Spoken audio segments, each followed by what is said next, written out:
आपसे समझना चाहूंगा, सरदार पटेल का जिक्र कर रहे थे बार बार, उसी सवाल के साथ आपके पास फिर से आपके पास आना चाहूंगा। सरदार पटेल पिछले 2017 की चुनाव में आप याद कीजिए, पटेलों की लड़ाई तो चलती ही है, खासकर अगर गुजरात का चुनाव हो और पटेल अगर वहां सेंटर पॉइंट में ना हो तो फिर चुनाव जो है चुनाव नहीं माना जाता है। पिछली दफ़ा यंग लीडर एक उभर कर आया था, हार्दिक पटेल, जो कांग्रेस ज्वाइन करते हैं, और उसके बाद एक अलग माहौल उस समय बना था। लेकिन इस बार हार्दिक पटेल जो हैं वो नहीं हैं गुजरात में कांग्रेस के साथ। लेकिन सरदार पटेल सबसे बड़ा पटेलों का चेहरा, और पटेलों का चेहरा क्या बोलूं मैं, इस देश का चेहरा, और सबसे बड़ी स्टेचू बना करके तो अब मोदी जी ने और भी बड़ा बना दिया है। लेकिन राहुल गांधी जो बात अपनी रख रहे थे उसमें उनकी ही बातों से उन्हीं को काट रहे थे, यानी मोदी और मोदी सरकार की बातों से उन्हीं के काम को काटने की कोशिश, जिसमें किसानों का जिक्र कर रहे थे। किसानों के कल भी किसानों का जिक्र किया राहुल गांधी ने, आज भी किसानों का जिक्र किया है, और किसानों से ही शुरुआत, कल भी और आज भी किसानों से शुरुआत, और खत्म जहां हो रहा है वो गोदी मीडिया है। क्या कहेंगे, ये स्ट्रेटेजी देखिए, रामलीला मैदान में भी किसान से शुरुआत होती है और जाकर गोदी मीडिया पर खत्म। आज भी वहां किसान से शुरुआत होती है, गोदी मीडिया पर खत्म किसान से, और किसानों के 3 लाख रुपए कर्ज माफी का वादा भी होता है।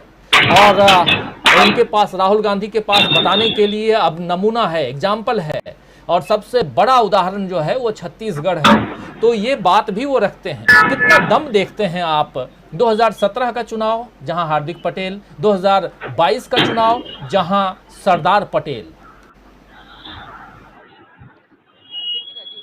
जो राहुल गांधी किसानों का जिक्र कर रहे हैं उसके बुनियादी तौर पर 2-3 कारण दिखाई पड़ते हैं।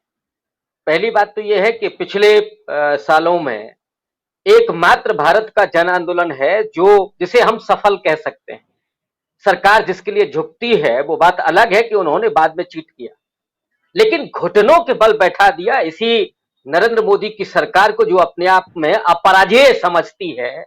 और अगर आप सतपाल मलिक के बयान को याद रखें तो मोदी जी ने जो कहा था 700 किसानों की शहादत के बाद कि मरते हैं तो मर जाने दो, मेरी बला से मेरे कहने पर थोड़ी ना वो बैठे।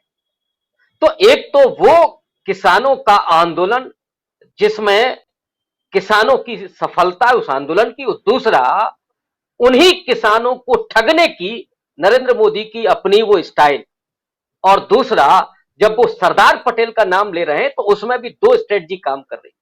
पहली बात तो ये कि जिस तरह से कांग्रेस पार्टी ने धीरे धीरे करके अपने जो आइकॉन्स थे, उनके जो इतिहास पुरुष थे, जो स्वाधीनता आंदोलन के बड़े नायक थे, उनको जैसे भुलाने का काम किया था और उसको कैप्चर किया भारतीय जनता पार्टी ने। तो राहुल गांधी वहां पर गुजरात में सरदार पटेल का नाम ले रहे हैं, और उसमें ऑब्वियस है कि हार्दिक पटेल के उस मूवमेंट को वो दरकिनार करके वो सरदार पटेल की छवि को भुनाने की कोशिश कर रहे हैं। और वो तब कर रहे हैं जब नरेंद्र मोदी की सरकार ने मेक इन इंडिया का नारा दे करके चाइना से दुनिया की सबसे बड़ी मूर्ति सैकड़ों करोड़ रुपए की बना करके खड़ी की, लेकिन उसमें कितना करप्शन हुआ ये भी गुजरात की जनता जानती है और आप जैसे तमाम पत्रकार भी जानते हैं। और सरदार पटेल को जो सरदार की उपाधि है वो भी बारदौली सत्याग्रह माने किसानों के आंदोलन में ही मिली थी। तो वो एक इतिहास का एक बड़ा हिस्सा भी सरदार पटेल और उनकी उस छवि के साथ जाता है, जिसे आज राहुल गांधी फिर से उभार करके उन किसानों की संवेदना को, और जब वो ये कह रहे हैं कि 3 लाख रुपए का हम कर्ज माफ करेंगे, तो सीधे तौर पर बुनियादी समस्या से जोड़ रहे हैं और उन्हीं गुजरातियों को। अब देखिए दूसरी तरफ वो जिन उद्योगपतियों की बात कर रहे हैं वो भी उसी गुजरात से आते हैं, तो उसकी वो परवाह नहीं कर रहे हैं।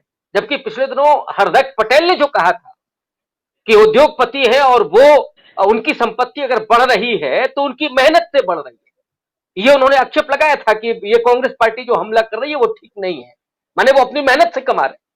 तो अडानी साहब तीसरे नंबर पर मेहनत से गए, और इस देश की जनता कितनी कोट एंड कोट निकम्मी है कि उसकी इनकम लगातार घट रही है। इस देश का 78% आदमी यह कह रहा है कि साहब हमारी आमदनी घट गई है, तो इसका मतलब बहुत निकम्मे हैं वो लोग।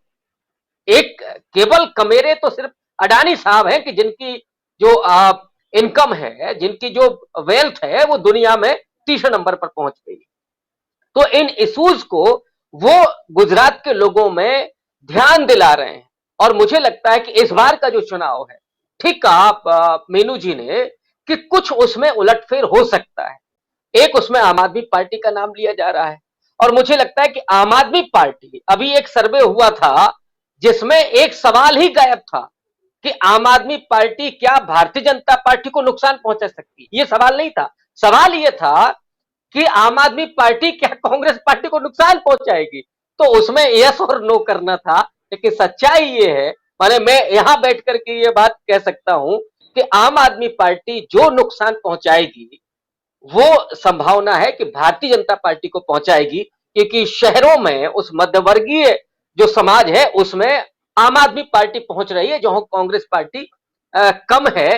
कांग्रेस पार्टी का जो जनाधार है वो गांव में है। हाँ, केजरीवाल की थोड़ी सफलता दिख रही थी जब उन्होंने एक आदिवासी, मैं अभी नाम भूल रहा हूं उस पार्टी का, जिसके साथ गठबंधन किया था, लेकिन अब उसने साथ छोड़ दिया है।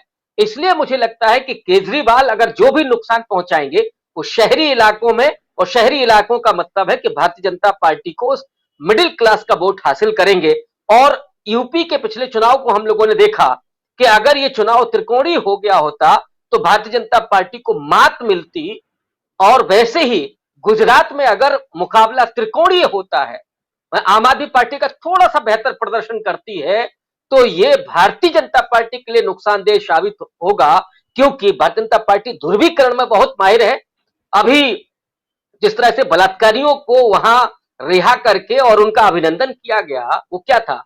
वो भी एक ध्रुवीकरण की कोशिश है, ये दिखाने की कि साहब हम हिंदू तुष्टीकरण उस हद तक कर सकते हैं कि जहां बलात्कारियों को भी रिहाई मिल सकती है। ये जो तुष्टीकरण है, उस तुष्टीकरण के बिना पर सांप्रदायिक ध्रुवीकरण की जो साजिश हो रही है, मुझे लगता है कि आम आदमी पार्टी के आने से, क्योंकि केजरीवाल तो जिस किस्म के माहिर राजनेता हैं, अभी उन्होंने कहा कि साहब 4% हमारा वोट बढ़ गया, तो किसी ने सोशल मीडिया पर लिखा कि मोदी जी से भी ज्यादा माहिर हैं वो गप मारने में, तो कैसे बढ़ गया और क्यों बढ़ गया इसका कोई एनालिसिस नहीं है। लेकिन केजरीवाल जो दावा कर रहे हैं, तो साइकोलॉजिकल गेम खेलने में मुझे लगता है कि वो मोदी जी को टक्कर दे सकते हैं। और राहुल गांधी और कांग्रेस पार्टी की जो राजनीति है वो थोड़ी सीधी और सच्ची, थोड़ी ईमानदार किस्म की राजनीति है, तो उसको ग्रामीण इलाकों में और दलितों में जगनेश मेवाड़ी जैसा उनके पास चेहरा है, तो वो एक फायदा हो सकता है। और इसीलिए मीनू जी चूंकि ज्यादा जानती होंगी, तो उनके विश्लेषण के साथ मैं अपने आप को जोड़ता हूं। जी जी बिल्कुल। वो जो पार्टी